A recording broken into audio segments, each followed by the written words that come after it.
প্রিয় দর্শক, আসসালামু আলাইকুম ওয়া রাহমাতুল্লাহ। আমি তো কোনো ব্যাপারে সহজে ঘাবড়াই না। আজকে একটা জিনিস দেখে ঘাবড়িয়ে গেলাম। ঘাবড়িয়ে যাওয়ার কারণে আপনাদের সামনে জিনিসটা তুলে ধরছি।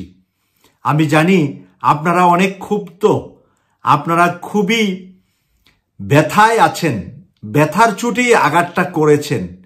কিন্তু এই আঘাতটা এরকম ভাবে আমি ভাবতেও পারি নাই। সোশ্যাল মিডিয়ায় এই মুহূর্তে যে নিউজটা চলতেছে, আমি দেখলাম যে বিচারপতি মানিকের পুরুষাঙ্গ নাকি কেটে ফেলেছে।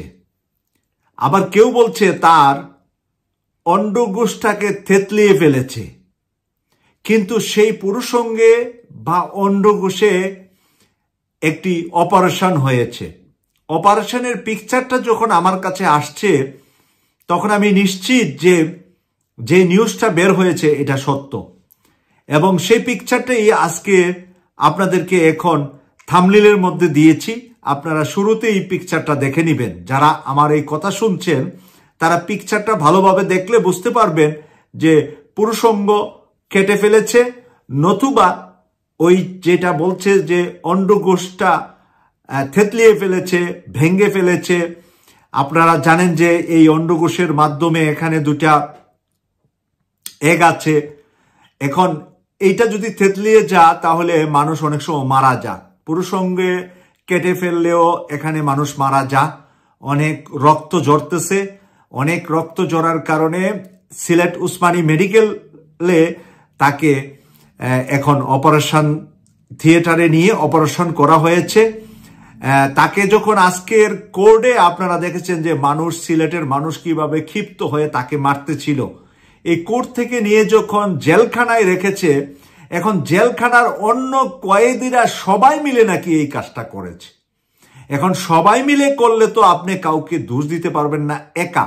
মানুষ ক্ষিপ্ত হয়ে, তার উপরে মানুষ এত খেপা যে এই খেপার বহিঃপ্রকাশ হিসাবে আজকে শ্রীলঙ্কার চাইতে উল্টা ঘটনা হয়ে যাচ্ছে।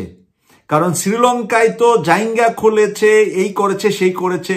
এইভাবে পুরুষাঙ্গ থেতলিয়ে দেওয়া, পুরুষাঙ্গ কেটে ফেলা, এই বিষয়টা কিন্তু খুবই একটা সেন্সিটিভ বিষয় হিসাবে আমি আপনাদের সামনে তুলে আনছি যে আইনের হাতে তুলে দেওয়ার পক্ষেই আমি কাউকে খুন করবেন, কাউকে মেরে ফেলবেন, এই ধরনের কথাবার্তা আমি বলিনি এবং বলবো না।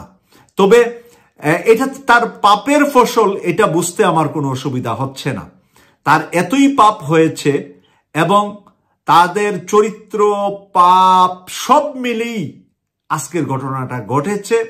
সেই ঘটনাটার সততা আমি 100% পেয়েই আপনাদের সামনে কিছু কথা বলতে আসছি এই বিষয়টা নিয়ে, যে বিচারপতি মানিকের প্রতি মানুষ যে কত খুব, জেলের অন্যান্য জেলে থাকা অবস্থা অন্যান্য মানুষগুলা এই কাজটা তাকে জেলের ভিতরে করেছে। এখন ইমার্জেন্সিতে সে আছে, এখন সে বেঁচে থাকবে নাকি মারা যাবে, বিষয়টার জন্য আমাদের অপেক্ষা করতে হবে আরো কিছু সময়।